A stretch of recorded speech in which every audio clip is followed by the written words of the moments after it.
Բարև ձեզ, հարգելի հայրենակիցներ։ Այսօր 2026 թվականի փետրվարի 8-ն է եւ ընդամենը ուղիղ 4 ամիս հետո տեղի կունենան հունիսի 7-ին տեղի կունենան խորհրդարանական հերթական ընտրությունները։ Եվ ես չեմ ցանկանում, որ մեր ազգը նորից կրկին անգամ սխալ ընտրություն կատարի, ինչպես դա արեց 2018 թվականին, այնուհետև այդ նույն սխալը կրկնեց 2021 թվականին եւ ընդհանրապես արդեն շուրջ 35 տարի շարունակ 1991 թվականից սկսած մեր ազգը չի կարողանում հայրենիքին նվիրյալ մարդկանց բերել իշխանության։ Այդ իսկ պատճառով ես խորհուրդ կտայի, որ այսօրվա հաղորդումը դիտեր Հայաստանի Հանրապետության յուրաքանչյուր բնակիչ, յուրաքանչյուր քաղաքացի, հատկապես տղամարդիկ, որովհետև ես բազմիցս խոսել եմ այդ մասին իմ հաղորդումներում, քաղաքականությամբ զբաղվելը դա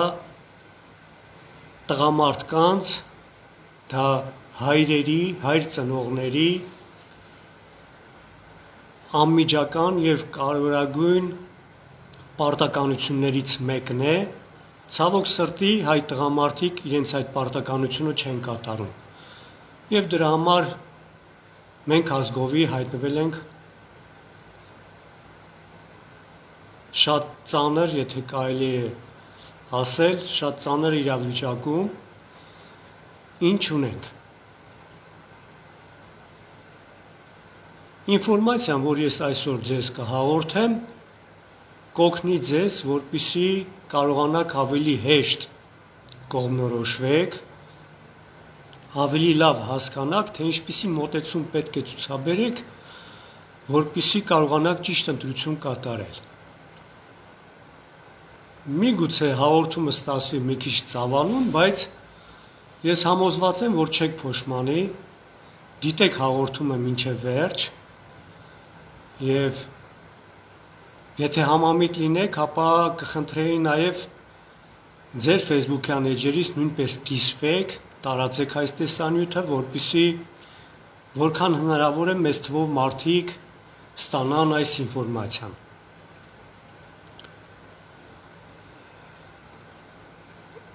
Քաղաքական գործիչներին ես բաժանում եմ երկու խմբի, երկու տեսակի, ավելի ճիշտ, երկու տեսակի, բայց 3 խմբի։ Քաղաքական գործիչների մեծամասնությունը, որոնք 95% են կազմում, մեծամասնությունը դրանք շահամոլներն են, որոնք ազգասերի, հայրենասերի դիմակներ են հագնում, բայց իրականում նրանց բուն նպատակը այն է, որպեսզի գոնե որպես ընդդիմադիր միաթոռ զբաղեցնեն ազգային ժողովում, բարձր աշխատավարձ ստանան, ապահովեն իրենց բարեկեցությունը, բարելավեն իրենց ընտանիքի կենսական պայմանները, իսկ եթե հաջողվի իշխանության գալ, ապա միգուցե ինչ-որ պաշտոն զբաղեցնեն, ինչ-որ կաբինետ զբաղեցնեն եւ հնարավորություն ունենան օգտվելու պետական բյուջե կոչվող լափամանից։ Գրպանները լցնեն, իսկ մի 5-6 տարի հետո թողնեն հեռանան։ Իսկ թե ինչ կլինի ազգի հետ, ինչ կլինի հայրենիքի հետ, դա նրանց չի էլ մտահոգում։ Մեծամասնությունը այդպիսին են։ Եվ կան մի 5% քաղաքական գործիչներ, որոնք իսկապես ազնիվ եւ արդար մարդիկ են եւ ցանկանում են ինչ-որ մի բան անել ազգի համար, բայց ես նրանց բաժանում եմ երկու խմբի, կան գործիչներ, որոնք ցանկանում են եւ կան գործիչներ, որոնք կարող են մի բան անել։ Ցանկություն ունենալը եւ կարողանալը դրանք տարբեր բաներ են։ Բոլորն էլ ցանկություն ունեն, սակայն արդյոք նրանց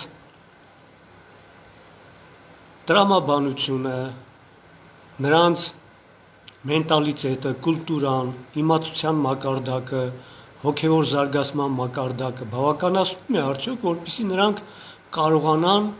մի բան անել ազգի համար։ Եվ հիմա հարց է առաջանում ժողովուրդ ջան, իսկ ինչպես ընտրություն կատարել։ Բոլոր քաղաքական գործիչները դիմակներ են հագնում ազգասերի, հայրենասերի, իրենց ներկայացնում են որպես ազգի հայրենիքի ճակատագրով մտահոգվածներ, կարելի է ասել կողպեքով իրենց էությունը փակում են, ծածկում են եւ հասարակ մարդիկ, հասարակ քաղաքացին ինչպես ճանաչի։ Անհրաժեշտ է բանալիներ ունենալ, որպեսզի այդ դիմակները պատրել, բացել, այդ կողպեքները բացել եւ հասկանաք, թե որ քաղաքական գործիչը իրենից ինչ է ներկայացնում, էությամբ ով է այդ գործիչը, այդ մարդը։ Եվ հենց այսօր այս հաղորդումը այդ նպատակին է հետապնդում, նպաստելու է, ձեզ օգնելու է, որպեսզի հանդիսանալու է որպես բանալի, որպեսզի պատրեք քաղաքական գործիչների դիմակները, հասկանաք, ով իրենից ինչ է ներկայացնում։ Իսկ հիմա ես խոսեմ կոնկրետ ավելի բուն թեմայով, խոսեմ իմ քաղաքական գործունեությունից, իմ նպատակներից, իմ կողմից նախաձեռնվող գործողություններից, կներկայացնեմ տարբեր հարցերի շուրջ իմ տեսակետները, իմ դիրքորոշումները, մի խոսքով իմ քաղաքական գործունեությունից կխոսեմ։ Դեռ սովետական միության տարիներին 1990 թվականին ես ուսման պատճառով բարձրագույն կրթություն ստանալու համար Հայաստանից դուրս եմ եկել եւ երկար տարիներ ապրել եմ արտերկրներում։ Հայաստան եմ վերադարձել 2017 թվականի աշնանը եւ վերադարձել եմ այն նպատակով, որպեսզի մեր հայրենիքում ներկա գործող պետական կառավարման համակարգը, որը կոչվում է Հայաստանի Հանրապետություն, որը իր էությամբ եւ բնույթով ջհուդական պետություն է, փլուզել այդ պետությունը, այդ համակարգը եւ հիմնադրել նոր պետական կառավարման համակարգ, նոր պետություն, հայկական պետություն։ Հիմա ինչքանով դա ինձ կհաջողվի, ես չեմ կարող ասել, որովհետև դա կախված է մեզանից յուրաքանչյուրից։ Արդյոք մեր ազգաբնակչության մեծամասնությունը կգա այդ գիտակցության, որ այս ծանր իրավիճակից դուրս գալու միակ ճանապարհը, միակ ռեալ հնարավոր ճանապարհը եւ ճշմարիտ ճանապարհը սա է, ուրիշ որևէ ճանապարհ գոյություն չունի, դրանում ես ոչ թե 100%, այլ 200% եմ համոզված։ Հիմա մեր ազգաբնակչության արդյոք կգա այդ գիտակցության, ես նույնիսկ չգիտեմ։ Իսկ եթե մի օր էլ գային այդ գիտակցության, արդյոք հնարավոր կլինի այդ ժամանակ անել այդ ամենը։ Հիմա, բայց ես սակայն չէի կարող պատկերացնել, որ սկզբնական շրջանում ես մեծ ակնկալիքներ ունեի, մեծ սպասելիքներ ունեի, այնպես չէ, որ հիմա հույսս կորցրել եմ, բայց ես չէի պատկերացնում, որ մեր ազգաբնակչությունը քաղաքականապես այսքան ցածր մակարդակի վրա կարող է գտնվել։ Ես չէի պատկերացնում, որ այս մասշտաբի դատարկախոս ու դատարկաբան հասարակական ու քաղաքական գործիչներ կլինեն մեր երկրում։ Չէի պատկերացնում, որ այս մասշտաբի դատարկախոս մտավորականներ կլինեն մեր երկրում։ Քաղաքականությամբ զբաղվողների 95%-ը, նույնիսկ ավելին, 99%-ը դատարկախոսներ են, եւ իսկ ինչու է այդպես, որ մեր ազգաբնակչությունը քաղաքականապես շատ ցածր մակարդակի վրա է գտնվում։ Դա արդեն հոգևոր ցածր մակարդակի արդյունք է։ Ինստիտուտը, որը պետք է բարձրացնի մեր ազգաբնակչության հոգևոր մակարդակը, դա եկեղեցին է, որի բուն պարտական գործառույթը հանդիսանում է հենց մեր ժողովրդի ազգաբնակչության հոգևոր մակարդակի բարձրացումը, բայց նրանք միտումնավոր անում են 180 աստիճան հակառակ, նրանք իջեցրել են մեր ազգաբնակչության հոգևոր մակարդակը կենդանական մակարդակի։ Մարդիկ միայն մտածում են իրենց կենսական հարցերի վերաբերյալ։ Եվ հիմա հարց է առաջանում, իսկ ինչպես բարձրացնել հոգևոր մակարդակը, ինչպես բարձրացնել ժողովրդի քաղաքական մակարդակը, բարև Կարեն ջան։ Նայեք, օրինակ բերեմ, ինչ վիճակում կլիներ մեր տնտեսությունը, եթե կրթական համալիրները աջ ու ձախ կեղծ դիպլոմներ բաժանեին, ինստիտուտները, համալսարանները, եւ այդ դիպլոմներով մարդիկ կարողանային աշխատանքի ընդունվել։ Օրինակ, կեղծ դիպլոմ ունեցող ուսուցիչը, դասախոսը ինչ պետք է սովորեցներ մեր երեխաներին, ճիշտ է, կամ կեղծ դիպլոմ ունեցող բժիշկը, ինչպիսի բուժում պետք է մեզ նշանակեր, այն որ ժողովրդական խոսք է, ասում են աշկը բուժելու փոխարեն ունքը կհաներ, ճիշտ է, այդ նույն վիճակն է, այդ նույն իրավիճակն է տիրում եւ մեր երկրում հոգևոր դաշտում այսօր եկեղեցին այդ ջհուդական ինստիտուտը աջ ու ձախ կեղծ դիպլոմներ է բաժանում, կեղծ կոչումներ է տալիս մարդկանց, ցանկացած մարդ նշանակություն չունի էությամբ ով է այդ մարդը, գող է, ավազակ է, հանցագործ է, դավաճան է, ստախոս, խաբեբա, էլ ինչ ասեմ, պորտաբույծ է, բարոյազուրկ է, մի խոսքով կարելի է ասել էությամբ Նիկոլ է, կարող է մտնել ցանկացած եկեղեցի, մոտենալ ցանկացած քահանայի եւ ասել, որ ցանկանում է կնքվել։ Ինչ են անում այդ տերտերներ կոչվածները, այդ հոգևորական կոչվածները, սատանայի ծառաները, վերցնում են այդ մարդու գլխի մի բաժակ ջուր են լցնում, իրենց սատանայական արարողությունն են իրականացնում, որը տևում է մի 5-ից 10 րոպե, մարդու գլխին մի բաժակ ջուր են լցում, հետո են գրքի միջից Աստվածաշունչ կոչվող գրքի միջից ինչ որ մեջբերումներ կկատարեն, կբերեն, մի երկու անգիր արած աղոթք կասեն,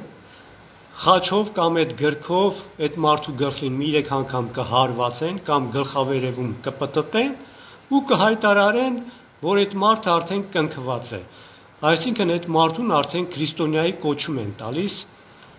Մարդը 5 րոպե առաջ գողու ավազակ դավաճան ստախոս խաբեբա էր,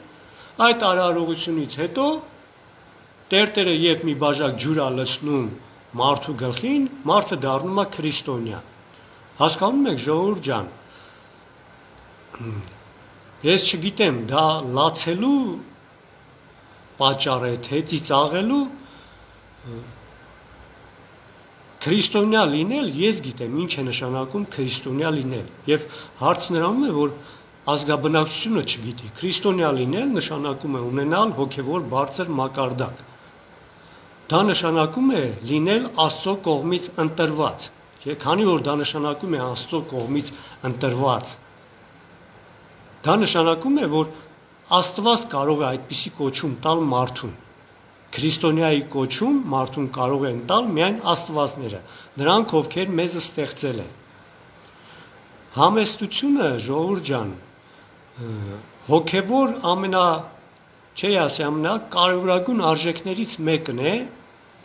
եւ համեստ մարդու հետ ընդհանրապես հաճելի է շփվել, երբևիցե դուք ձեր կյանքում հանդիպել եք համեստ մարդկանց, նրանք մեծախոս չեն, գլուխ գովաշ չեն, մեծամիտ չեն, համեստ մարդը երբեք իր գլուխը չի գովում, դուրս չի գալիս եւ ասի, իմանում եք, ես այսպիսին եմ, գիտեք, ես հոգևոր բարձր մակարդակ ունեմ։ Համեստ մարդը իրական քրիստոնյա մարդը երբեք այդպիսի բան չի ասի։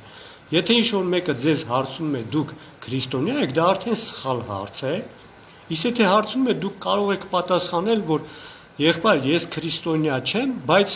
գիտեմ ինչ է նշանակում քրիստոնյա լինել եւ ձգտում եմ, ցանկանում եմ դառնալ քրիստոնյա։ Դա է ճիշտ պատասխանը։ Հիմա Ես ինչու եմ հանդես գալիս որպես հակաքրիստոնյա, որովհետև աշխարհում այսօր 2 միլիարդ մարդ իրենց հրճակել են քրիստոնյաներ, սամազվանես քրիստոնյաներ են, ինքնահռչակ։ Անամոթաբար դուրս է գալիս ու հայտարարում, որ դուք ունեք բարձր հոգևոր մակարդակ։ Ես անելիք չէի ունենա, եթե իսկապես այդպես լիներ։ Ինչու է պետք է հանդես գամ մարդկանց դեմ, եթե այդ մարդիկ իսկապես իրական քրիստոնյաներ են։ Հասկանալի է, չէ՞, իմ դիրքորոշումը, ես ինչու եմ հանդես գալիս հակաքրիստոնյա, որի պատճառով իմ ռեյտինգը շատ ցածր է այսօր։ Օրինակ 2018 թվականին ես նույնպես որպես քաղաքական գործիչ ռեյտինգ չունեի, ինչու, որովհետև խոսում էին Նիկոլի դեմ։ Բոլորը փարաբանում էիք Նիկոլին, իսկ ես խոսում էի նրա դեմ։ Ես նրան դատ էի տվել։ Այո, իմ ռեյտինգը ցածր էր։ Բայց ինձ չի հետաքրքրում իմ ռեյտինգը։ Ինձ հետաքրքրում է ճշմարտությունը, արդարությունը, որ մեր ազգը այս վիճակից դուրս գա։ Այսօր այնքան քաղաքական գործիչներ կան, որ իսկապես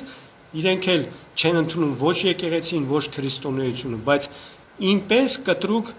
հայտարարություններ չեն կատարում, կտրուկ քրիստոնեության դեմ, այդ ջուդականիզմի դեմ հանդես չեն գալիս, որովհետև վախենում են կամ իրենց աշխատանքից, կամ իրենց հեղինակությունը կորցնեն, իրենց ռեյտինգը կարող են կորցնել։ Ոչինչ, ես կսպասեմ։ 2018 թվականին ես ռեյտինգ չունեի, խոսում էի Նիկոլի դեմ, բայց այսօր այդ հարցում արդեն մեծամասնությունը իմ կողքին կանգնած է։ Բոլորը հարցում էին, ինչ գիտեիր։ Այո, գիտեի։ Եվ նույնը այս հարցում, քրիստոնեության հարցում, եկեղեցու հարցում, սա էլ կանցնի, սա էլ է բացահայտվելու, ամեն ինչ բացահայտվելու է, եւ այն ժամանակ կտեսնեք իրականում ով է։ Հիմա հարց է առաջանում, իսկ ինչպես կարելի է բարձրացնել հոգևոր մակարդակը մեր ազգաբնակչության, ինչպես քաղաքական մակարդակը բարձրացնել։ Հարգելիներս, դրա համար տարիներ են հարկավոր, իսկ մենք այդ ժամանակը չունենք, քանի որ ընտրությունները ընդամենը 4 ամիս հետո ընտրություններ են լինելու, մենք պետք է ընտրություն կատարենք։ Եվ հենց այսօրվա հաղորդումը ձեզ կօգնի, այն ինֆորմացիան, որ ես ձեզ կհաղորդեմ, ձեզ կօգնի, որպեսզի դուք ճիշտ դիրքորոշում ընտրեք, ճիշտ հասկանաք, թե որ քաղաքական գործիչի կողքին պետք է կանգնեք։ Նայեք, դրա համար ես ժողովուրդ պատասխանելու եմ այսօր մեր հայրենակիցների կողմից ինձ ուղղված հարցերից մեկին։ Հարցի հեղինակը Ռուսաստանաբնակ մեր հայրենակից Նորայր Սողոյանն է, քանի որ ես հանդես եմ գալիս դեմ եմ բոլորին նախաձեռնությամբ եւ նախաձեռնության նպատակն է անել ամեն ինչ, որպեսզի ինչքան հնարավոր է քիչ թվով մարդիկ մասնակցեն ընտրություններին, նշանակություն չունի որպես ընտրողներ թե ընտրվողներ։ Եվ ես գտնում եմ բոլոր նրանք, այն մարդիկ, ովքեր իրենց համարում են ազգասեր ու հայրենասեր, մտահոգված են մեր հայրենիքի ճակատագրով, չպետք է մասնակցեն ընտրություններին։ Ընդհանրապես, ոչ ընտրող, ոչ որպես ընտրվող, ինչ-որ կուսակցության անդամ։ Իմ կողմից նրանք որակավորվելու են որպես ազգի թշնամիներ։ Հիմա այդ մարդիկ գիտակցում են դա, թե չեն գիտակցում, անգիտակցաբար են դա անում, դա արդեն իրենց խնդիրն է, իրենց խնդիրն է։ Այս հաղորդումը լսեք եւ կհասկանաք եւ փոխեք ձեր կարծիքը, որ չպետք է մասնակցեք ընտրություններին։ Եվ հիմա իմ այս դիրքորոշումը լսելով մեր հայրենակից Նորայր Սողոյանը ինձ հարց է տալիս, օրինակ Սիմեոն ջան, քո հարցերին ես հետո կպատասխանեմ։ Հաղորդումից հետո ես կզանգարեմ, քեզ կպատասխանեմ։ Ուրեմն Նորայր Սողոյանը ինձ հարց է տալիս, օրինակ ինչու Փաշինյան Նիկոլը, Կարապետյան Սամվելը, Սարգսյան Սերժը, Քոչարյան Ռոբերտը, բոլորը, ովքեր են Բարգավաճը, չգիտեմ, բոլորը, Սասնա Ծռերը, որ մասնակցելու են Խաչիկ Ավետիսյան, եթե քո գիտակցությանը չի հասնում իմ ասելիքը, դուրս արի այստեղից ու գնա քո գործի։ Գնա քո կենսական, կենթանաբանական հարցերը լուծի։ Ուրեմն,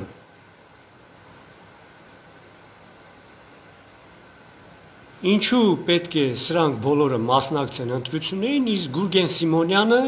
չպետք է մասնակցի ընտրություններին։ Նա գտնում է, Նորայր Սողոյանը գտնում է, որ Գուրգեն Սիմոնյանը ազնիվ արդար անձնավորություն է, ազգասեր, հայրենասեր քաղաքական գործիչ է, ինչու չպետք է մասնակցի։ Բոլոր այն պարազիտները պետք է մասնակցեն, իսկ Գուրգեն Սիմոնյանը չպետք է մասնակցի։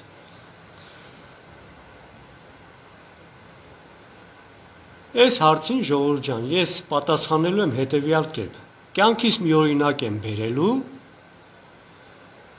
այդ օրինակից ինչ եզրակացություն որ կկատարենք, Սիմեոն ջան, ես կզանգահարեմ քեզ հաղորդումից հետո, ինչ հարցեր որ ունես, ինձ ուղղիր, ես սիրով կպատասխանեմ։ Հիմա միտքս կտրվեց, այսինքն հիմա ինչու չպետք է մասնակցեն ընտրություններին։ Մի օրինակ բերեմ կյանքից եւ այդ օրինակից ինչ եզրակացություն կկատարենք, այդ նույն տրամաբանությամբ կխոսեմ ընտրություններից, կխոսեմ քաղաքականությունից եւ դուք կհասկանաք իմ դիրքորոշումը, ինչու չպետք է մասնակցեն ընտրություններին։ Նայեք, օրինակ պատկերացրեք դուք որոշակի գումար ունեք եւ որpիսի այդ գումարը չծախսեք վերջանա, դուք որոշում եք այդ գումարը ինչ-որ գործի մեջ դնել։ Դրա համար մտածում եք մի ինչ-որ շինություն կառուցեք եւ այդ շինության մեջ ինչ-որ արտադրություն դնեք, այդ ձևով գումար վաստակեք։ Կամ երկրորդ տարբերակ կարող եք այդ Էմին ջան, բարև, կարող եք այդ շինությունը արենդայով հանձնեք եւ ունենաք ամսական ստաբիլ դախոդ։ Եվ դա իրականացնելու համար դուք գտնում եք մի հատ ինժեներ եք գտնում, առաջարկում եք նրան, որպեսզի նա մոտորապես մի 2000 մետր քառակուսի մակերեսով ինչ-որ մեկ հարկանի շինության, պահեստի վարիանտ շինության պրոյեկտ գծի։ Այս ինժեները մի ամիս հետո գծած պրոյեկտը, նրան գումարը վճարում եք, այս ինժեները մեկ ամիս հետո պրոյեկտը բերում է տալիս է ձեզ եւ դուք սկսում եք պրոյեկտի հիման վրա սկսում եք շինարարական աշխատանքները։ Մոտարապես մի 2 շաբաթ անցնում է ու ձեր մոտ մի միտք է ծագում ստուգել պրոյեկտը, վերանայել, միգուցե պրոյեկտի մեջ սխալներ կան, որպեսզի հետագայում դուք ավելի լուրջ խնդիրների առաջ չկանգնեք, դուք մի ուրիշ ինժեներ եք գտնում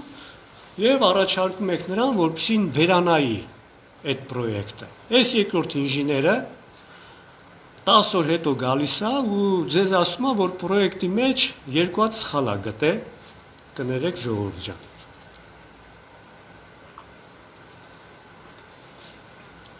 Պրոյեկտի մեջ երկու հատ սխալ է գտե, սխալներից մեկը ոչ անգամ էական սխալ է, իսկ երկրորդ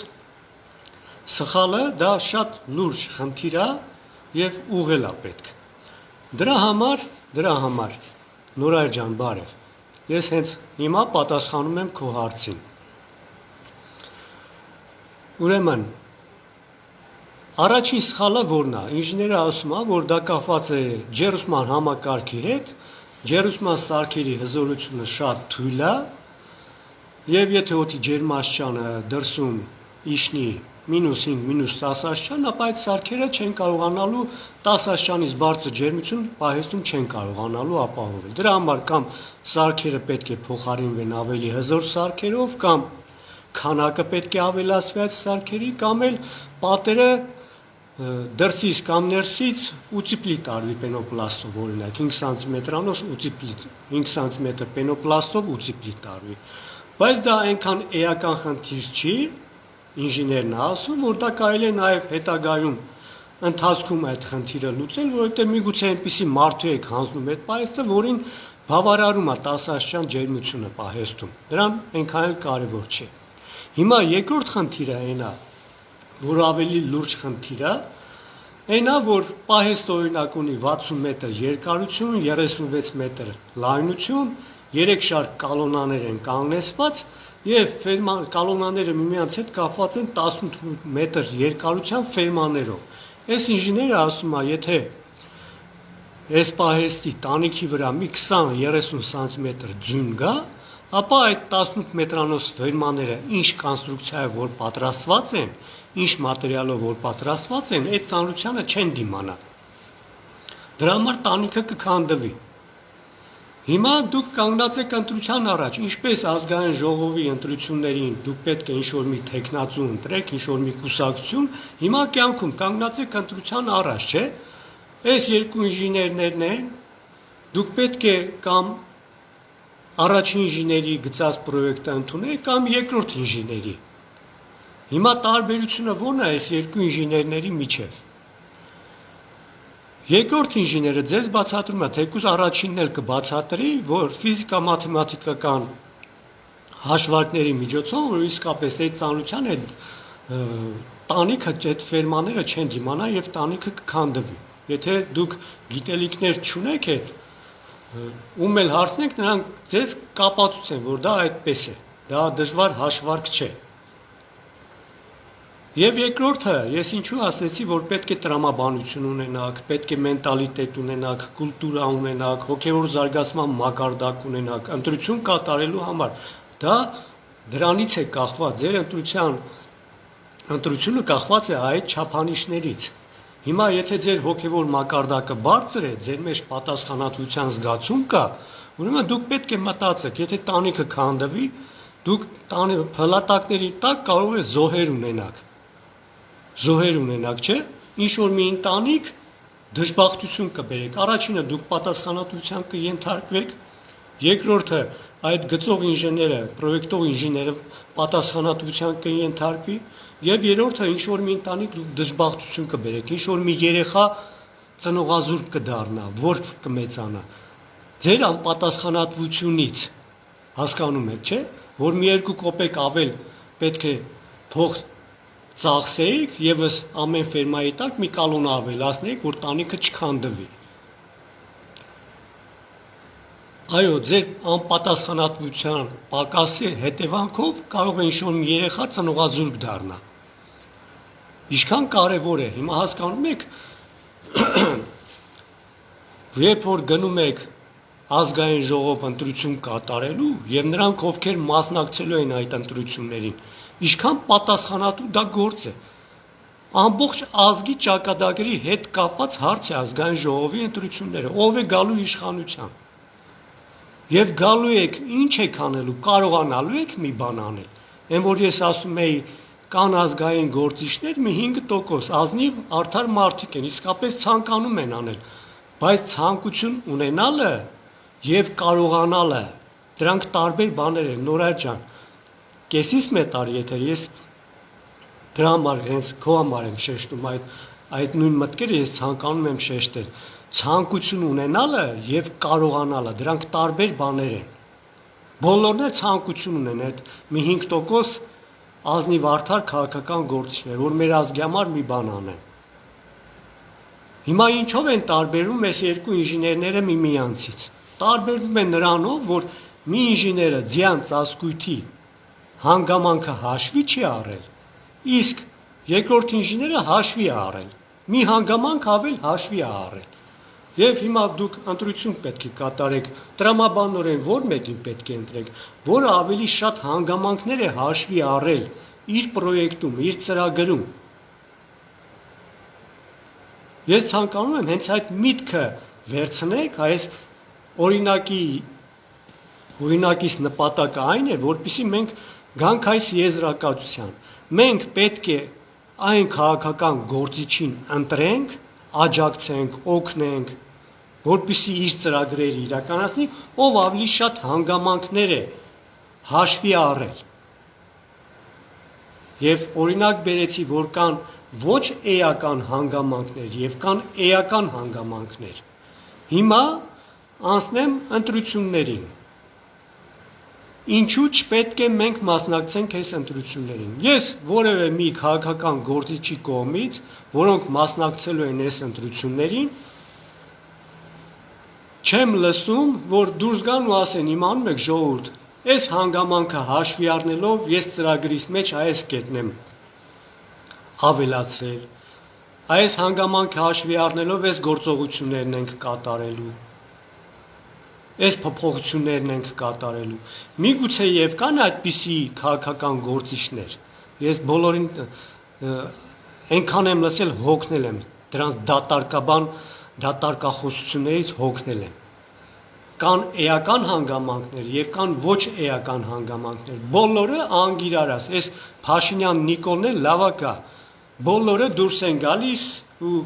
քննադատում են այս Փաշինյան Նիկոլին, որ դավաճանա ստախոսա, այո, հասկացանք, արդեն հասկացել եք, թե ուրիշ բան չունեք խոսալու, ուրիշ ինչ ունեք խոսալու, դուրս եկեք, սաղը դուրս եկեք, Փաշինյան Նիկոլը պարազիտա, պիտի փոխենք, մեզ ընտրենք, մենք իրանից լավն ենք։ Հիմա ես թվարկեմ 3 հանգամանք։ Ես երբեք չեմ լսում, որ որևէ քաղաքական գործիչ դուրս գա այս հանգամանքներից խոսա, էական հանգամանքներից, ոչ թե ինչ-որ դատարկաբանություններից։ Չեմ ուզում անդրադառնալ, եթե որևէ մեկը կոնկրետ ինչ-որ մի քաղաքական գործիչին աջակցում է, նա այդպիսի ելույթներ ունենում, որ այս հանգամանքը հաշվի առնելով մենք այս որոշումն ենք կայացրել, ինձ ուղարկեք տեսանյութը եւ ես նայեմ ու պատասխանեմ ձեր հարցին, դա էական է թե էական չի։ Իսկ այսօրվա հաղորդումը նայեք ու կհասկանաք էականը որն է։ Այս մասին ոչ մեկը չեն խոսում եւ դրանով բոլորը Գուրգեն Սիմոնյանա, Սիմոնյան Գուրգենա, Սեֆիլյան Ժիրայրա, թե Քոչարյան Ռոբերտա, ով ուզում է լինի, միմյանցից Փաշինյան Նիկոլա, բոլորը միմյանցից ոչնչով չեն տարբերվում, որովհետեւ այս հանգամանքներից հիմա կթվարկեմ ոչ մեկը չի խոսով դրանով, նրանք բոլորը նույնն են։ Դրա համար մասնակցում են ընտրություններին։ Հանգամանք համարը առաջին։ Բոլորը գնում են մասնակցելու ընտրություններին։ Գիտեք դա ինչ է նշանակում։ Դա նշանակում է, որ նրանք մասնակցում են այն ընտրություններին, որոնք անց են կացվելու ներկա գործող սահմանադրությամբ սահմանված համապատասխան օրենքներով ու կանոններով։ Դա նշանակում է, որ իրենք սահմանադրական որևէ էական փոփոխություններ անել չեն կարող։ Նրանք չեն կարող դուրս գալ ու ասել, գիտեք ժողովուրդ ջան, այս սահմանադրությունը սխալ սահմանադրություն է, մենք պիտի փոխենք։ Դու այդ սահմանադրությամբ չես եկել իշխանության։ Հասկացաք, ժողովուրդ ջան։ Հիմա ես ավելի կմանրամասնեմ։ Եթե նրանք դուրս գան ասեն, որ այս սահմանադրությունը պետք է փոխենք, այ ախպեր, դու այս սահմանադրությունը սխալ սահմանադրությամբ ես եկել իշխանության։ Հիմա մանրամասնեմ, սահմանադրության մեջ կա այսպիսի մի հոդված, չեմ հիշում որ հոդվածն է, գրված է, որ առաջի հոդվածը, երկրորդ հոդվածը, երրորդ հոդվածը, չեմ էլ հիշում 4-րդը գրված է թե չէ, որ այս հոդվածները փոփոխման ենթակա չեն։ Հասկանում եք։ Հարցը նրանում չէ, որ այս հոդվածները ճիշտ հոդվածներ են, թե սխալ հոդվածներ են։ Հարցը նրանում է, որ այս հոդվածները, որ գրված են փոփոխման ենթակա չեն, հատուկ հոդվածում նշված է, որ այս հոդվածները փոփոխման ենթակա չեն։ Դա նշանակում է, որ այդ սահմանադրությունը ով որ գրել է, իսկ ովքեր են գրել, գիտեք ովքեր են գրել, գրում են սահմանադրությունը, գրում են մասնագետները, տնտեսագետները, ֆինանսիստները, բայց նրանց գրած սահմանադրությունը մասնագետների ինչ որ մեկը հաստատում է, իսկ գիտեք ով է հաստատում, այդ պետությունը ով որ հիմնադրել է, հիմնադիրներն էլ հաստատում են, Նորար ջան, Գուրգեն Սիմոնյանը կարա դուրս գա ու ասի,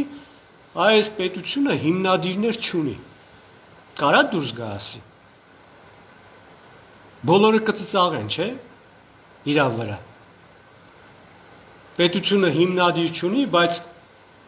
պետությունը գոյություն ունի, Հայաստանի Հանրապետությունը։ Այս մարդիկ, որ վերցրել ու գրել են այս հոդվածները փոփոխման ենթակա չի, դա նշանակում է այդ մարդիկ սկզբունքային մարդիկ են։ Սկզբունքներ ունեցող մարդիկ են։ Նույնիսկ եմ շեշտում, հարցը նրանում չէ, թե այդ հոդվածները ճիշտ հոդվածներ են, թե սխալ հոդվածներ են։ Փոխենք, թե չփոխենք, հարցը դրանում չէ։ Հասկացեք, պետք է հասկանաք, որ այդ մարդիկ սկզբունքներ ունեն, այդ մարդիկ այդ պետությունը հիմնադրել են, ինչ-որ նպատակով են, չէ՞ հիմնադրել։ Հիմա այսպիսի մի հարց։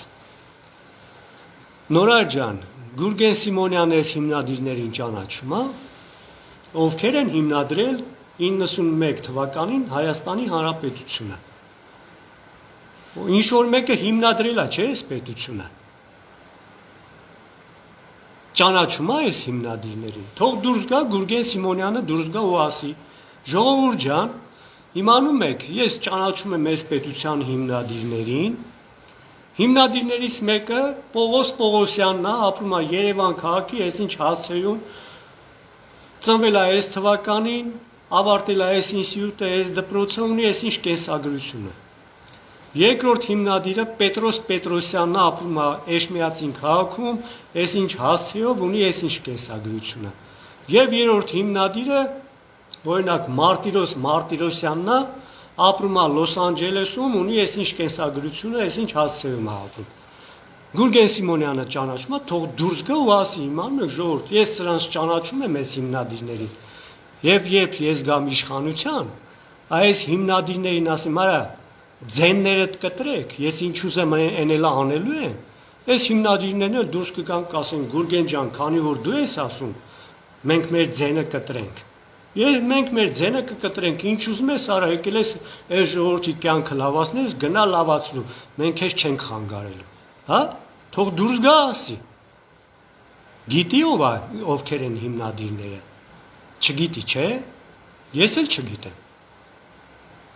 Ես օրինակ չգիտեմ, ես սահմանադրությունը կարդում եմ,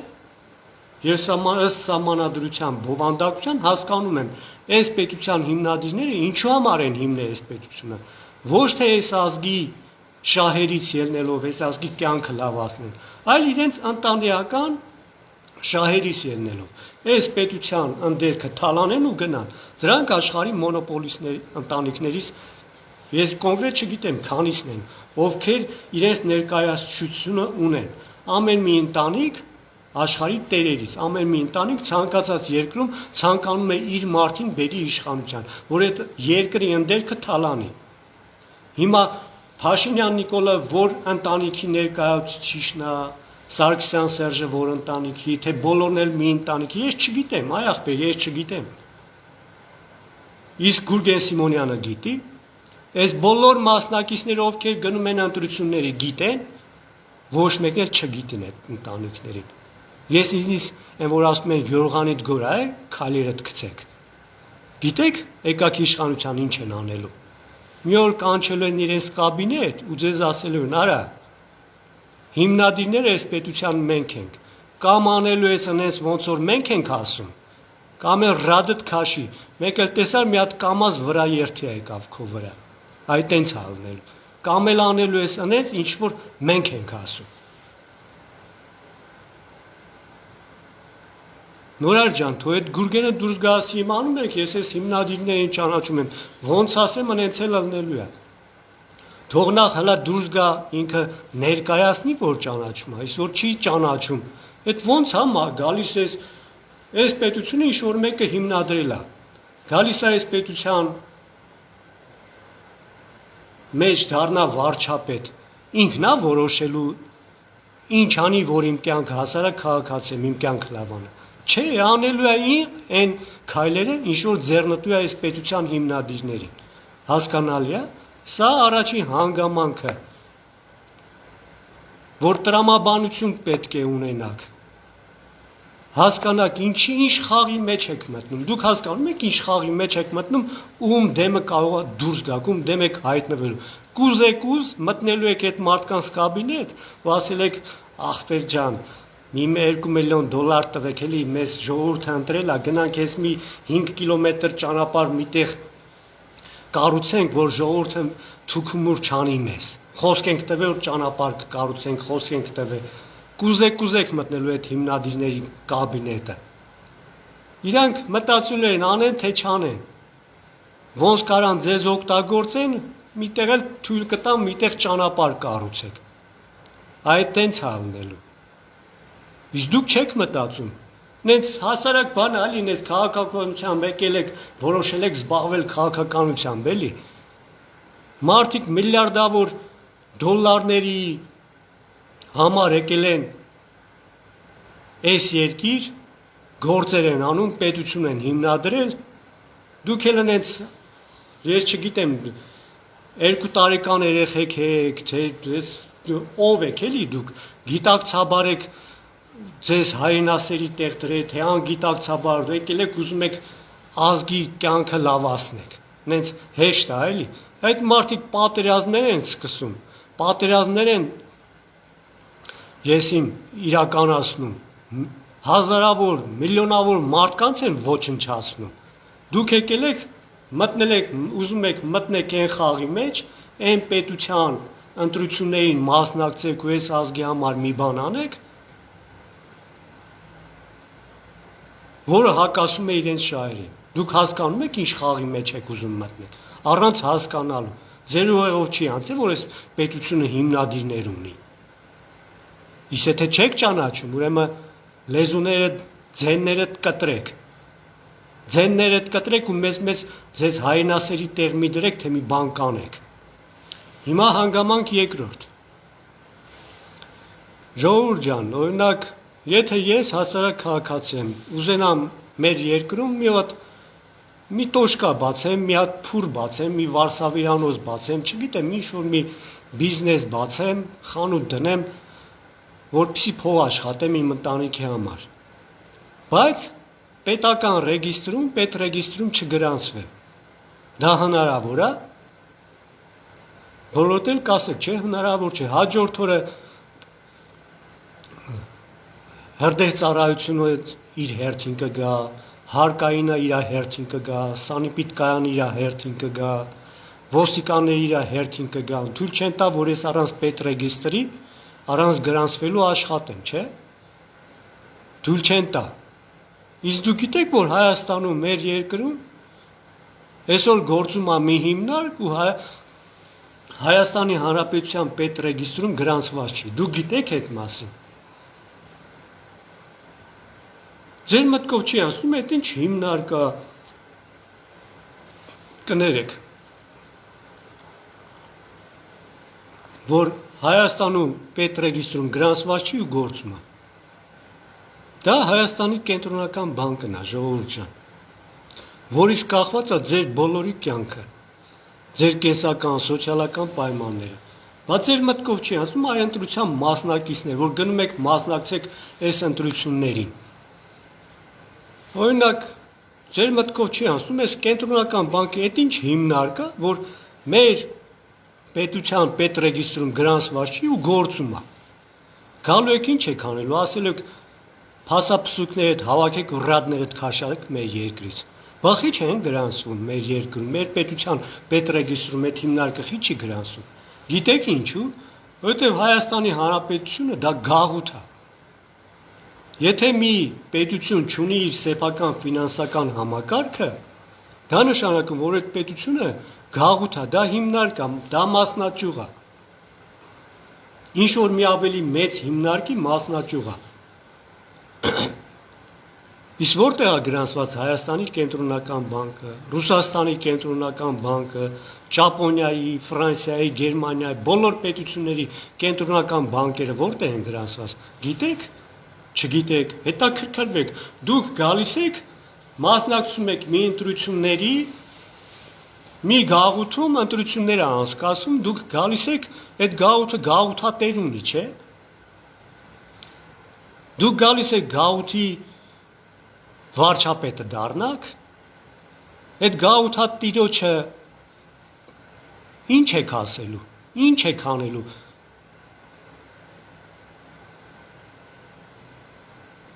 Քո բանկը, կենտրոնական բանկը վերցրու Հայաստանից փասափուսեքը հավաքի գնա, հա։ Ոնց եք անելու։ Իսկ գիտեք ովքեր են այդ կենտրոնական բանկի հիմնադիրները։ Գիտեք, մի հատ հետաքրքրվեք, գրանցված է Ամերիկա, Ֆլորիդա շտատում։ Դա Ամերիկայի ֆեդերատիվ ռեզերվային համակարգի, որը մասնավոր բանկ է, դրա մասնաճյուղն է։ Բոլոր երկրներում իրենց մասնաճյուղերը բացել են ու Հայաստանում կոչվում է Հայաստանի կենտրոնական բանկ, այդ մասնավոր բանկի։ Ռոթշիլդների, Ռոքֆելլերների, Մորգանների բացած մասնավոր բանկի մասնաճյուղն է, որը ֆինանսավորում է այդ տվյալ պետության կառավարությանը, իսկ չգիտեք, որ այսպիսի խոսք է, ասում են, кто платит, тот и заказывает музыку։ Իրանք ֆինանսավորում են այս կառավարությանը եւ իրենք են պարտադրելու պայմանները, իրենք փող են տալիս, իրենց ուզածով պիտի իրանք դուք անեք։ Այս 35 տարվա մեջ չհասկացաք, իրենց նպատակը որն է։ Դուք գալու եք այս գաղութատիրոջը ինչ եք ասելու։ Դուք հասկանում եք, որ դուք գաղութում ցանկանում եք մասնակցել ընտրությունների, որտեղ դուք որոշում չեք կայացնելու, որոշում կայացնող դուք չեք։ Ոչ Փաշինյան Նիկոլն է որոշում կայացնող, ոչ Սարգսյան Սերժը, ով էլ գա այս գաղութում իշխանության, գաղութատերն է որոշում կայացնողը։ Այս երկրորդ հանգամանքը եւ երրորդ հանգամանքը ամենակարևորը։ Բոլորն էլ կարևոր են, բոլորն էլ կարևոր են։ Ընդհանրապես որ դուք ուզում եք մասնակցեք ընտրություններին ու ուզում եք այս ազգի համար մի բան անել, դուք գիտեք, որ ընդհանրապես մի բան անելու համար, ընդհանրապես ցանկացած մի բան անելու համար դուք պետք է այդ կարգավիճակը ունենաք։ Կարգավիճակն է ձեզ իրավունք տալիս ինչ-որ մի բան անելու։ Հիմա դուք ինչ կարգավիճակ ունեք։ Օրինակ բերեմ, եթե դուք ունեք վարորդական իրավունք, դուք ստանում եք այդ փաստաթղթով, դուք ստանում եք վարորդի կարգավիճակ եւ դուք իրավունք եք ստանում զբաղվել վարորդությամբ։ Եթե դուք ունեք բժշկական կրթական համալիրի ինստիտուտի դիպլոմ, այդ փաստաթուղթը ունեք, դուք բժշկի կարգավիճակ եք ձեռք բերում այդ փաստաթղթով։ Եվ այդ կարգավիճակից ելնելով դուք կարող եք զբաղվել բժշկական գործունեությամբ։ Այսինքն փաստաթուղթը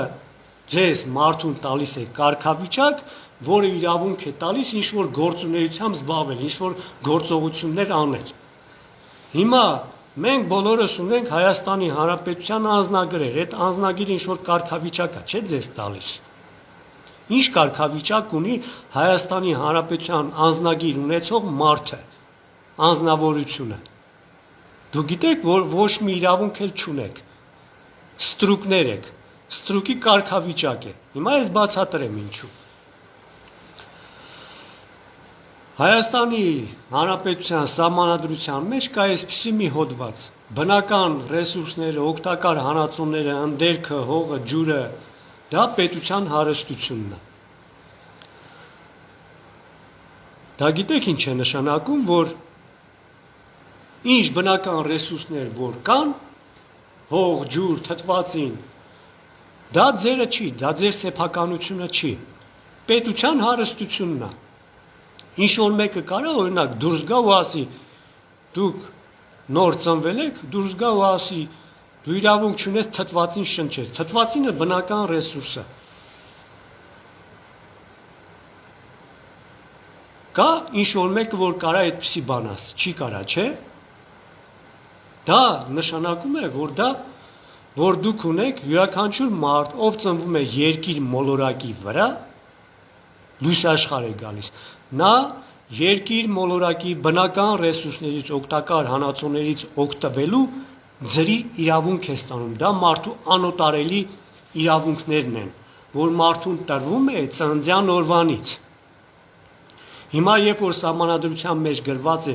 ընդերքը, հողը, ջուրը պետության հարստությունն է, Այնտեղ գրված չի Հայաստանի Հանրապետության քաղաքացիների հարստությունն է, սեփականությունն է։ Եթե գրված չի, որ դուք կարգավիճակ ունեք անձնագրով, դուք Հայաստանի Հանրապետության քաղաքացիներն եք իբր թե քաղաքացիություն ունեցող անձիկ եք։ Նշված չի այդ հոդվածի մեջ, որ ընդերքը հողը ջուրը Հայաստանի Հանրապետության քաղաքացիություն ունեցող անձանց սեփականություն է։ Ուրեմն դա ձերը չէ։ Դա ձերը չէ, դա պետությանն է։ Իսկ պետությունը ունի հիմնադիրներ, դա նշանակում է հիմնադիրների հարստությունն է։ Այն իրավունքը, որ ձեզ տրված էր ծննդյան օրվանից, որ դուք թթվածին շնչեք ձրի ջուր խմեք, ունենաք ձեր չափաբաժինը, երբ որ շահագործվի ընդերքը, պղինձը, ոսկին, ուրանը, դուք ունենաք ձեր չափաբաժինը։ Դուք տվել եք ինչ-որ մեկին, կամավոր, անձնագրի մասին օրենքում գրված է, անձնագիր ստանալը կամավոր է, այդ կարգավիճակը ձեր եք բերել ու ձեր իրավունքները տվել եք պետության հիմնադիրներին։ Ես ձեզ մի հասարակ հարց տամ, գործարանի ստանոկները, տոկարի ստանոկը, ֆրեզերովնի ստանոկը ում հարստությունն է, ում սեփականությունն է։ Այդ դուք տոկար եք աշխատում եք, դուք կարաք ասեք այդ ստանոկը իմն է, չէ, այդ ստանոկը այդ գործարանի հիմնադիրների սեփականությունն է։ Եվ հիմա, երբ որ դուք անձնագիր եք ստանում, կամավոր անձնագիր եք ստանում, դուք առանց սահմանադրության այդ կետը նայելու, առանց հասկանալու ձեր սեփականությունը, ձեր անոտարելի իրավունքները, ինքներդ ձեզ զրկել եք ձեր անոտարելի իրավունքներից եւ տվել եք պետությանը։ Դա նշանակում է պետության հիմնադիրները երբ ուզեն ձեր թթվածինը կկտրեն, այսինքն ձեզ իրավունք ունեն ֆիզիկապես ոչնչացնեն, բայց դուք հրաժարվել եք կամավոր։ Հասկանում եք, երբ որ ես խոսում եմ սահմանադրության օրենքներից, սկզբունքայնություն ունեն այդ մարդիկ, գրել են այսինչ հոդվածները փոփոխման ենթակա չէ։ Իրենք միտումնավոր նաև այս հոդվածը չեն գրել, որ փոփոխման ենթակա չէ, որպեսզի աշկ չծակի, որպեսզի չմտածեք, այս խիչ ենք կարա, այս հոդվածը փոխենք ու մենք դառնանք բաժնետեր, ընդերքի շահագործումից, օրինակ Քաջարյանի բենզամոլիբդենայինից մենք յուրաքանչյուր Հայաստանի բնակիչ ունենա իր չափաբաժինը։ Ամեն տարի, կես տարին մեկ կամ տարին մեկ մեր չափաբաժին շահույթը ստանանք։ Հասկանում եք, նրանք միտումնավոր չեն նշել այդպես, բայց այլ սահմանադրական օրենքների հոդվածների միջոցով այնպես են շրջանցել, արդեն գործում է տիեզերական կանոնները, որ դուք կամավոր հրաժարվել եք։ Նրանք տիեզերական կանոնները չեն խախտել, Աստծո առջև նրանք արարչու առջև նրանք արդար են, կամավոր դուք հրաժարվել եք ձեր թթվածնից եւ եթե ձեր գործողությունները հակասեն իրենց շահերին, ապա նրանք իրավունք ունեն ըստ տիեզերական կանոնների ձեզ ֆիզիկապես ոչնչացնեն։ Հասկանալի է դա ձեզ։ Այս հանգամանքը, այս ընտրության մասնակիցները, ովքեր գնում են ընտրության մասնակցեն, դուք հաշվի եք առել, որ դուք ձեզ ֆիզիկապես պետության հիմնադիրները, եթե ուզենան, այսինքն եթե դուք ինչ-որ գործողություններ կատարեք իրենց շահերին հակասող, նրանք իրավունք ունեն ձեզ ֆիզիկապես ոչնչացնեն, օրը ցերեկով ու պատասխանատվության չենթարկվեն։ Դուք կամավոր եք հրաժարվել ձեր թթվածնից։ Դուք ով եք գալիս եք իմ պետության հիմնադիրը օրինակ ես եմ։ Ես այս պետությունը հիմնադրել եմ։ Դու գալիս ես, ուզում ես իմ շահերին հակասող ինչ-որ մի բան անել, դու ով ես։ Քեզ ինչի տեղ եք դրել։ Ռոբին Հուդի տեղ եք դրել ձեզ, այ ընտրության մասնակիցներ, գիտունիկներ։ Ձեզ Ռոբին Հուդի տեղ եք դրել, առանց հասկանալու ինչ խաղի մեջ եք մտնում։ Դուք մասնակցում եք ինչ-որ մեկի հիմնադրած պետության ընտրություններին, անելու եք սուսուփուս ձեններդ կտրած, անելու եք այն ամենը, ինչ այդ հիմնադիրները կասեն։ Ես ինչու եմ ասում, միակ ճանապարհը, ես չեմ ուզում մեր ազգի համար ինչ-որ մի բան անել, բայց եթե ես մասնակցեմ այս ընտրություններին, ես գիտակցում եմ։ Ես պետք է նախ անձնագիր ունենամ, որ մասնակցեմ, իսկ անձնագրով ստացվում է, որ ես զրկված եմ անոտարելի իրավունքներից, թթվածնից զրկված է, ուրեմն երբ ուզենամ, երբ որ մի սխալ բան անեմ իրենց շահերին հակասող, դնելու են ու գյուլելու են ինձ։ Ձեր ուղեղով չի անցնում, ձեզ տրել եք Ռոբին Հուդի տեղ։ Գնացեք մասնակցեք, այս ազգը մեղք կա։ Ձեր անգրագիտության, տգիտության պատճառով հուրրա արած գնում եք մասնակցեք, գնացեք։ Ոչ մի բանի էլ չեք հասնում։ Դրա համար ես այլ ճանապարհ եմ ձեզ առաջարկում։ Այս պետությունը հիմնադրել են ջհուդական պետությունա։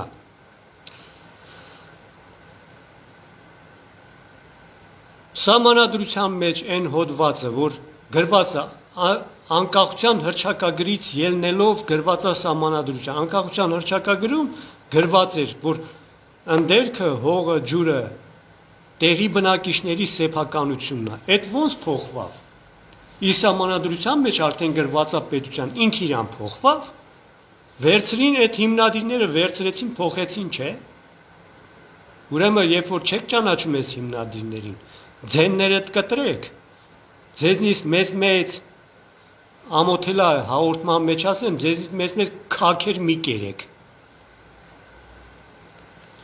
Ու մի մասնակցեք։ Այլ ճանապարհ գոյություն ունի։ Այս պետությունից մենք արդեն ես բազմաթիվ հաղորդումներ ունեմ, այլ ճանապարհը որն է։ Հիմա հաղորդման վերջում ինչ եմ ցանկանում ձեզ ասել։ Այս երեք հանգամանքները եթե լսեցիք, տարածեք, ցանկացած քաղաքական գործիչի գնացեք ու հարց տվեք, այ ախպեր, դու ճանաչում ես այս պետության հիմնադիրներին։ Ասելու է չէ, բա որ չես ճանաչում, դու ինչքան ես համոզված, որ կարաս մի բան անես։ Դու ես որոշել, այսինքն գործարանի գլխավոր հաշվապահն է, գլխավոր ինժեներն է, բան որոշում, թե գործարանի հիմնադիրը։ Իհարկե գործարանի հիմնադիրը։ Նորար ջան, ես չգիտեմ ինչքանով քո հարցին պատասխանեցի։ Իրենք չեն խոսում, իրենք իրենց ռեյտինգի մասին են, եւ Գուրգենը կամ գիտակցում են, չեն խոսում, որովհետեւ ուրիշ նպատակներ ունի, ես ասեցի, իրենց գրպանները լցնելու համար։ Իսկ եթե գիտակցում են ու գնում են, հասկացեք ովքեր են։ Կամ անգիտակցաբար են գնում, չեն հասկանում, իրենց իմացության մակարդակը աշխարհից քշված են, ինչ են, գնում են մտնում մի խաղի մեջ, որտեղ խաղի կանոնները թելադրողներ կան։ Նայեք ժողովուրդ ջան, ցանկացած ընտրությունների ժամանակ ձևավորվում է քաղաքական դաշտ։ Այդ քաղաքական դաշտերը ձևավորվում է քաղաքական դիրքորոշումների հիման վրա։ Կա քաղաքական դիրքորոշում, կա քաղաքական դաշտ, եւ այդ քաղաքական դաշտը ունի պոտենցիալ։ Մեր ազգաբնակչության 40%-ը մտածում է, որ ընտրությունների միջոցով եւ միշտ մասնակցում են մոտավորապես մի 40%, դրանից ավել չեն էլ մասնակցում քաղաքացիները։ Մտածում են, որ ընտրությունների միջոցով կարելի է ինչ-որ մի բան փոխել։ Դա դիրքորոշում է, քաղաքական դիրքորոշում է եւ ոմանք կուսակցություններ են բացում, որպեսզի մասնակցեն ընտրություններին, այսինքն մտնում են այդ քաղաքական դաշտը, որպեսզի ինչ-որ մի բան անեն մեր ազգի համար։ Բայց կա նաեւ մի այլ դիրքորոշում եւ այդ դիրքորոշումը ձևավորում է իր քաղաքական, այսինքն այդ դիրքորոշումը կարող է ձևավորել նույնպես քաղաքական դաշտ, որ չեն մասնակցում 60%-ը չեն մասնակցում ընտրությունների, որովհետև ունեն դիրքորոշում, որ այս ընտրությունների միջոցով ոչ մի բան էլ չի փոխվելու, այսինքն այս մյուս քաղաքական դաշտը ավելի մեծ պոտենցիալ ունի, ուղղակի այդ քաղաքական դաշտ ոչ մի քաղաքական գործիչ չի մտնում։ Մինչև այսօր այս երկրորդ քաղաքական դաշտ ոչ մի քաղաքական գործիչ չի մտել,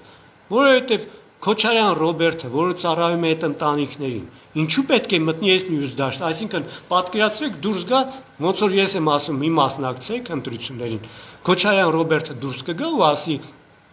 ժողովուրդ ջան, մի մասնակցեք այդ ընտրություններին, այսինքն այն դաշտից դուրս գա ու մտնի այս մյուս դաշտը, որտեղ ես եմ հանդես գալիս, որ չպետք է մասնակցենք ընտրություններին։ Դուրս չի գա եւ ոչ մեկը, եւ ես հենց այս հաղորդումը ցանկանում եմ թող Գուրգեն Սիմոնյանը նայի, Նորար ջան, ու որոշում կայացնի։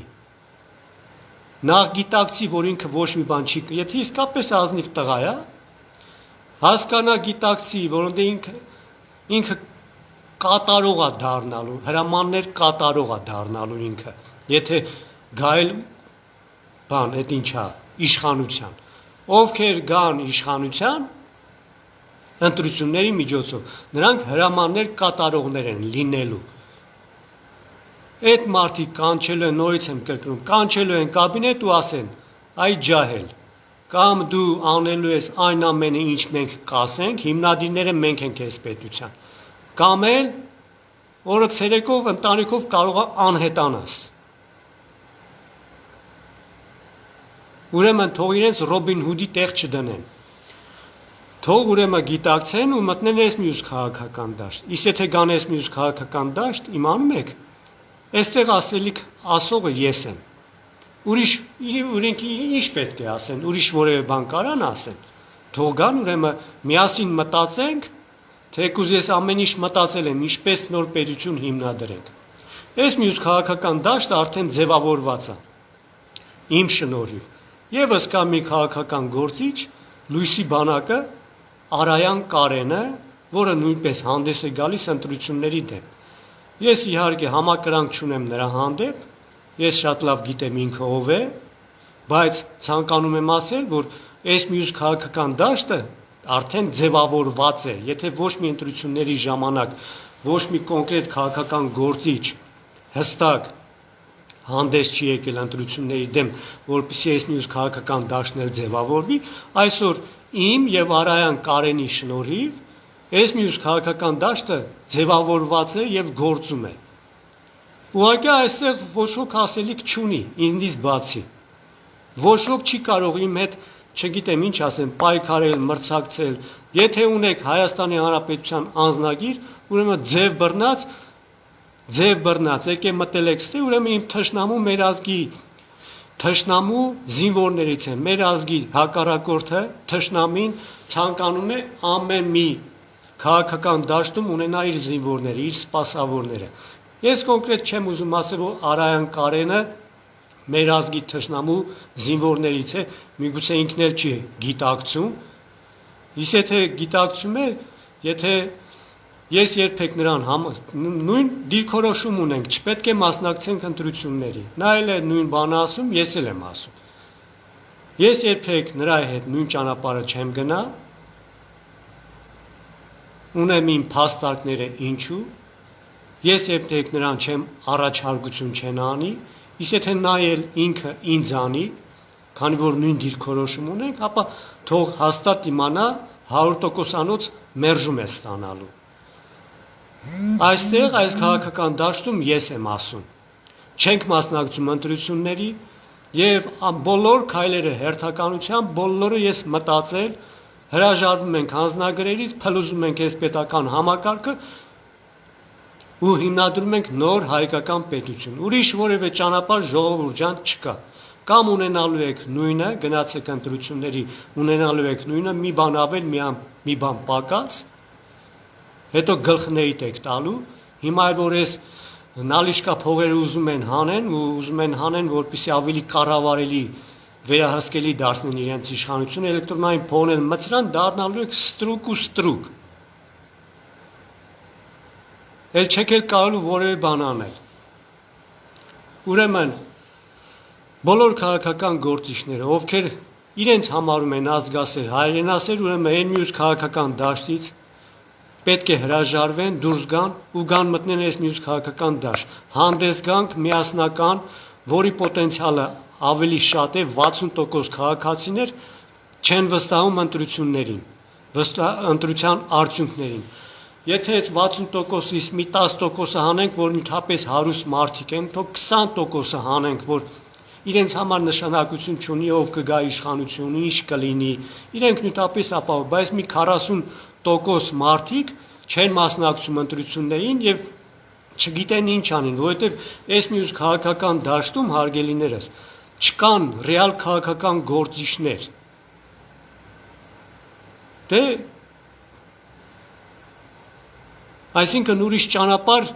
առաջարկող չկա։ Ես այսօր առաջարկում եմ, այս մյուս ճանապարհը առաջարկում եմ։ Հիմա ինչքանով եք գիտակցում, ինչքանով ինչ կաջակցեք եւ ինչ կունենանք, իմ հեռախոսահամարն է 094 10 95 0-ին։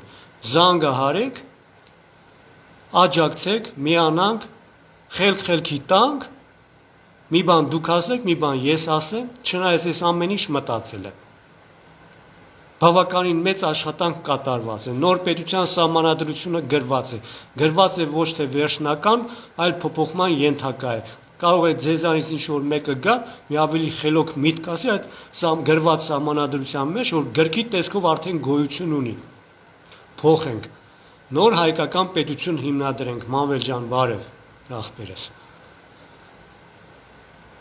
Ուրեմն տարածեք այս տեսանյութը, բոլոր ազնիվ արդար քաղաքական գործիչներ այն քաղաքական դաշտից թող դուրս գան, որովհետև ընտրությունների միջոցով իրանք կուրկուրի ձակ են դառնալու, եթե կան իշխանության, ոչի բան էլ չեն կարողանալու անեն։ Մտնում են այս մյուս քաղաքական դաշտը, դիրքորոշումը դեմ ենք խոսում այս ընտրություններին, արդեն ես հաղորդումներ ունեմ, ինչ ենք անելու, ինչ գործողությունների միջոցով, նոր պետությունը հիմնադրենք ու տեսեք ինչպես ամեն ինչ կփոխվի։ Նորայր ջան, ես պատասխանեցի քո հարցին, եթե դու ունես մեկնաբանություններ կամ ինչ-որ ասելիք ունես, խնդրեմ, մեսենջերով ինձ գրի, ես կպատասխանեմ քեզ։ Այսքանը ժողովուրդ ջան։ Շնորհակալություն, ստեսություն ձեզ։